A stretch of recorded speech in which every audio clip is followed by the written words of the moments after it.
Hoje vamos começar falando sobre vícios do consentimento dos tratados internacionais. O primeiro vício seria o consentimento com agravo do direito público interno. É aquele que nós já comentamos na semana passada a respeito da infração a normas de direito constitucional que disciplinem a forma de divisão do treaty-making power, principalmente, e que sejam facilmente perceptíveis por outro negociador que esteja atuando de boa-fé. Essa é a hipótese em que a Convenção de Viena de 69 reputa alguma importância ao direito interno, afetando até mesmo a possibilidade de produzir efeitos do tratado internacional, se constatar desse vício de consentimento, ou seja, de que o consentimento foi formulado sem respeitar regras de fundamental importância do direito interno do Estado, normalmente regras constitucionais, e que outro Estado que atuasse de boa-fé pudesse perceber que assim estava acontecendo. O segundo seria erro, dolo, corrupção ou coação sobre o negociador. Erro, dolo e corrupção são vícios que tornam o tratado anulável, e a coação torna o tratado nulo de pleno direito. Tudo isso sobre o negociador. O mais comum é o erro de fato, e sobretudo em questões cartográficas, tratados sobre limites, aí é que é mais comum de acontecer a hipótese do erro. Mas também temos exemplos históricos de coação, como, por exemplo, o Papa Pascoal II, que foi preso por Henrique V do Sacro Império por 2 meses até celebrar a Concordata de 1111. Então, são exemplos que a doutrina nos traz de coação sobre o negociador. A terceira hipótese é a coação sobre o próprio Estado. Nulidade absoluta do tratado obtido com uma coação sobre o próprio Estado, né? Uma ocupação militar para forçar a celebração de um tratado internacional. Esse tratado é nulo.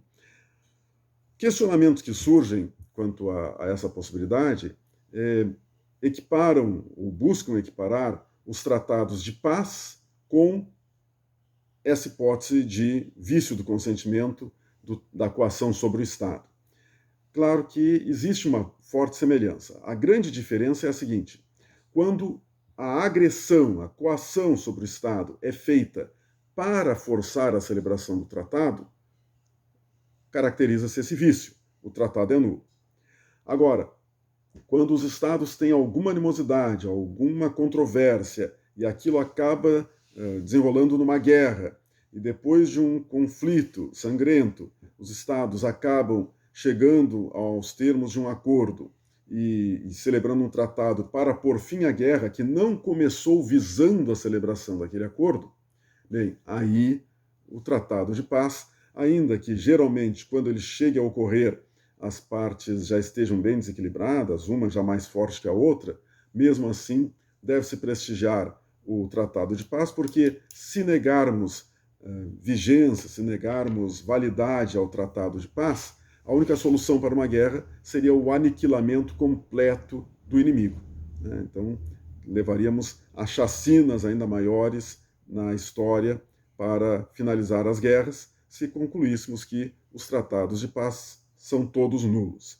Então, não podemos confundir um tratado que vem para acabar uma guerra pré-existente por outros motivos, que é o tratado de paz, com a agressão praticada visando diretamente a celebração de um tratado, visando forçar um Estado à celebração de um tratado.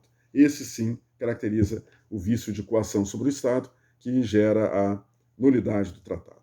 Então, essas são as 3 formas de vício sobre o consentimento. Teríamos ainda mais uma causa de nulidade prevista na Convenção de Viena, que seria aquele tratado internacional celebrado com infração a uma norma de ius cogens, uma norma imperativa de direito internacional. O que é uma norma imperativa de direito internacional? Segundo a Convenção, é aquela norma aceita por todos os Estados e que não pode ser derrogada, senão por uma nova norma imperativa de direito internacional. Então, essa seria uma espécie de essência do direito internacional, né? O núcleo mais importante do direito internacional, os princípios centrais. Se um tratado internacional acaba contrariando uma norma imperativa dessa natureza, então o tratado é nulo também. Se o tratado já existe e acaba se desenvolvendo uma nova norma imperativa na sociedade internacional, os atos até então praticados são convalidados, são válidos. Mas, a partir da data em que se caracterizou o surgimento da nova norma imperativa, o tratado também será considerado nulo. Então, essas são as hipóteses as primeiras 3 vícios do consentimento, e aí já aproveitei para mencionar essa hipótese também de nulidade por infração à norma imperativa do direito internacional. Exemplo de norma imperativa, o único unânime na doutrina é a proibição do uso da força nas relações internacionais. Nós temos várias normas também consideradas imperativas. O problema das normas imperativas, do ius cogens, é que é uma construção doutrinária que, às vezes, não se vê um reflexo prático dessa teoria. Segundo tópico deste vídeo é a questão da entrada em vigor dos tratados internacionais. A respeito da entrada em vigor dos tratados internacionais, existem 2 sistemas. O sistema de vigência contemporânea ao consentimento e o sistema de vigência diferida. A vigência contemporânea ao consentimento é aquela segundo a qual o tratado, terminadas as negociações, feita a assinatura do texto do tratado, estando ele pronto para entrar em vigor, ele começa imediatamente a vigorar. Ou então num tratado multilateral que dependa de ratificação, tratado de procedimento longo. Aí se vai fixar um quórum mínimo de vigência. Então, por exemplo, 40 estados negociaram o tratado e ele tem uma cláusula dizendo que vai entrar em vigor quando atingir o número de 10 ratificações. Então, se ele, atingindo a 10ª ratificação, entrar imediatamente em vigor, configura-se a vigência contemporânea ao consentimento. Agora, se ele disser, por exemplo, vai entrar em vigor 6 meses depois de atingir a 10ª ratificação, bom, aí nós temos a vigência diferida, ou seja, temos a previsão de uma vacácio. A vacácio é importante porque permite que, depois do tratado estar em condições de vigorar, ele seja dado a conhecer pelo Estado internamente, seja divulgado e, portanto, facilita o cumprimento do tratado. Ainda no tocante a essa questão da entrada em vigor do tratado, nós temos o aspecto referente ao registro e publicidade do tratado. Se havia uma prática, até 1919, quando surgiu a Sociedade das Nações, da diplomacia secreta, com a realização de pactos secretos. Isso acabava favorecendo, facilitando a existência de conflitos internacionais.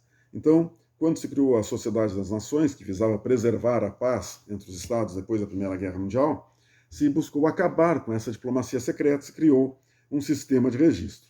Depois, a Sociedade das Nações fracassou, não evitou a Segunda Guerra Mundial. Ao final da Segunda Guerra Mundial se criou a ONU e se reeditou aquele sistema de combate à diplomacia internacional. E aí também se estabeleceu um sistema de registros junto à Secretaria das Nações Unidas. Então, todo tratado celebrado por um membro das Nações Unidas deve ser levado a registro na Secretaria das Nações Unidas. E se algum órgão da ONU for parte no tratado, o registro ocorre de ofício. Já é feito pela própria organização, sem que nenhum Estado providencie isso. E um registro providenciado por um dos pactuantes é aproveitado pelos demais. É o tratado que está registrado, né? Não interessa quem registrou. Qual a consequência de não levar um tratado a registro? Aquele tratado não registrado não poderá ser levado em consideração para a tomada de qualquer decisão por qualquer órgão das Nações Unidas. Então, surge uma controvérsia, que o Conselho de Segurança vai intervir. Uma justificativa de um Estado é invocando um tratado. O tratado não foi registrado, essa argumentação não é reconhecida como válida. Uma disputa perante a Corte Internacional de Justiça, que é um órgão das Nações Unidas. Invoca-se um tratado, se o tratado não está registrado, a Corte não vai julgar o caso de acordo com os termos daquele tratado. Então, isso tudo para dar força ao sistema de registro e acabar com a diplomacia secreta que facilita a existência de conflitos internacionais. Também quanto a essa questão da publicação, nós temos a publicação e a promulgação interna nos Estados, né? Semana passada eu já comentei com você sobre o sistema brasileiro. Então, é a forma dos Estados incorporarem ao seu ordenamento jurídico os tratados, se eles não se vinculam a uma doutrina monista de direito internacional, de relações entre tratados ou normas jurídicas internacionais e as normas nacionais, eles precisarão, então, incorporar o tratado à ordem jurídica interna. Isso é feito através da promulgação e da publicação. Próximo tópico deste vídeo, efeitos dos tratados. Primeiro, os efeitos sobre as partes. Ora, o tratado é lei entre as partes. Então, o que está estabelecido no tratado deve ser cumprido pelas partes. E vejam, o tratado é lei de direito internacional, portanto, prevalece nas relações internacionais. Como a própria Convenção de Viena deixa claro, não importa um Estado invocar lei interna, mesmo que seja a sua Constituição, salvo aquela hipótese de ratificação imperfeita, para tentar deixar de cumprir um tratado internacional. O tratado é a obrigação a ser respeitado. Outro aspecto dos efeitos diz respeito aos efeitos sobre terceiros, que aí já são mais limitados, obviamente. O tratado vincula as suas partes, mas alguns efeitos sobre terceiros podem ser observados. Primeira lembrança é da previsão convencional de direitos para terceiros. Então, é possível criar direitos para terceiros, mas, mesmo sendo direitos, é preciso o consentimento desses terceiros. Normalmente, como se trata de direitos, o silêncio se faz presumir a aceitação. Por exemplo, se um Estado faz um tratado com outro para abrir a navegação internacional, um rio que circula pelo território desses dois estados. Então, isso é uma previsão de direitos para terceiros. Né? E qualquer terceiro que se dirige àquelas águas estará tacitamente, pelo menos, aceitando essa autorização. Segundo o efeito, previsão convencional de obrigações para terceiros. Bom, se até os direitos precisam ser aceitos, quanto mais as obrigações. Né? Então, para que um tratado crie obrigações para terceiros, é preciso que esse terceiro aceite aquela obrigação. Um exemplo de obrigações para terceiros é a figura do garante de um tratado. Então, por exemplo, dois estados fazem um tratado para regular as suas fronteiras, o tratado de limites, e estabelecem que os estados A, B e C são os garantes ou garantidores daquele tratado. Então, esses A, B e C não são parte no tratado, mas eles aceitam a responsabilidade de zelar pelo cumprimento do tratado e buscar estabelecer a cooperação entre os estados para resolver pacificamente qualquer controvérsia que venha a surgir no futuro ou situação de desrespeito às regras estabelecidas sobre os limites entre aqueles estados. Então, é um exemplo clássico de previsão convencional de obrigações para terceiros. Terceiro efeito para terceiro, efeito difuso. O efeito difuso é aquele efeito produzido por tratados que versam sobre situações jurídicas objetivas. Normalmente, o que são? Tratados de permuta territorial, tratados de limites, tratados de cessão de território. São situações jurídicas objetivas. Então, esses tratados possuem efeito difuso. Um Estado cede parte do seu território a outro, vamos supor, mas todos os demais membros da sociedade internacional deverão respeitar essa nova configuração territorial. Então, aquele tratado difunde os seus efeitos por toda a sociedade internacional. E por último, efeito aparente. Efeito aparente é quando um terceiro sofre consequências diretas de um tratado do qual ele não participa, em razão de um tratado anterior que ele mantém com uma das partes. É então o exemplo da cláusula da nação mais favorecida. O que diz a cláusula da nação mais favorecida? Um Estado faz um tratado com outro e estabelece que aquele tratamento que eles se estão concedendo naquele tratado deve ser o melhor tratamento concedido por cada um deles a qualquer parceiro nas suas relações internacionais. De modo que, se depois de celebrado esse tratado, algum dos pactuantes conceder um tratamento mais vantajoso a um outro Estado através de um novo tratado internacional, esse melhor tratamento deverá ser estendido ao parceiro do primeiro tratado.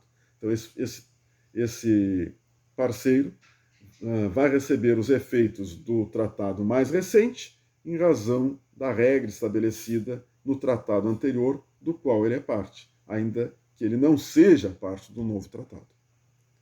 Isso é o que se chama de efeito aparente. Por que é aparente? Porque, na verdade, ele não está recebendo o efeito do tratado do qual ele não faz parte. Esse tratado do qual ele não faz parte é apenas um fato previsto no tratado anterior que ele celebrou e que disse que deveria produzir a extensão dos efeitos mais benéficos em relação a ele próprio. O GATT, que é o Tratado Básico da Organização Mundial do Comércio, da OMC, possui a cláusula da nação mais favorecida. Então, por isso que os Estados devem se conceder reciprocamente a todos eles o melhor tratamento, com a exceção de tratamentos que sejam dados dentro de zonas de união aduaneira ou por estados de menor desenvolvimento reconhecido pela OMC. São as exceções à cláusula da nação mais favorecida que existe nas regras do GATT. Caso contrário, o bom tratamento deve ser estendido a todos. Então, esses são os diferentes efeitos existentes a respeito dos tratados internacionais. Próximo tópico diz respeito à duração dos tratados. Quanto à duração, os tratados internacionais podem ser de vigência estática ou de vigência dinâmica. Os tratados de vigência estática são aqueles celebrados para vigorar em perpetuidade. Então, são, novamente, tratados de compra e venda de territórios, tratados de limites. São tratados, então, que não têm prazo de validade e não tem nem possibilidade de ser denunciados. Um tratado de paz também, ele não tem prazo, ele é eterno, ele deve vigorar indefinidamente. Então, esses são os tratados de vigência estática. São os tratados que devem vigorar para sempre. O outro são os tratados de vigência dinâmica, que versam sobre situações que vão se renovando dia a dia. Esses, mesmo que eles não tenham previsão de um prazo de duração, eles, no máximo, são considerados por prazo indeterminado. Então, não vamos confundir tratados perpétuos com tratados por prazo indeterminado. O tratado por perpétuo é aquele que deve vigorar para sempre. O tratado por prazo indeterminado é aquele que simplesmente não tem uma definição prévia de quando ele deve acabar, mas pode terminar em qualquer momento, desde que ocorra um acordo entre as partes ou que uma delas venha a denunciar o tratado. Seria a retirada unilateral do âmbito de compromisso do tratado. Se temos um prazo de vigência, isso significa que o tratado não pode ser denunciado antes de terminado aquele prazo previsto. E ao final do prazo fixado para a duração do tratado, ele pode adotar, por sua vez, dois sistemas diferentes. Ou, terminado o prazo, no silêncio das partes, ele se renova automaticamente, ou, terminado o prazo, ele vai demandar uma manifestação das partes se quiserem renovar. Caso contrário, ele se extingue automaticamente. Isso vai depender, então, da regra escrita no tratado. Essas, então, as observações sobre a duração do tratado. Por fim, vamos falar sobre emendas a tratados internacionais. A emenda é uma alteração no texto do tratado. A emenda é uma alteração no texto do tratado. Então, os tratados podem sofrer alterações no seu texto. E, para isso, deverá ser convocada, se forem tratados multilaterais, uma conferência internacional para discutir essa emenda. Vai ser fixado ali o quórum, normalmente são 2/3 dos votos para decidir pela aprovação da emenda, mas uma observação interessante é a seguinte: o tratado, vocês lembram da definição de tratado internacional, né? O tratado é um ato voluntário. Então, um Estado celebrou um tratado com certos copactuantes.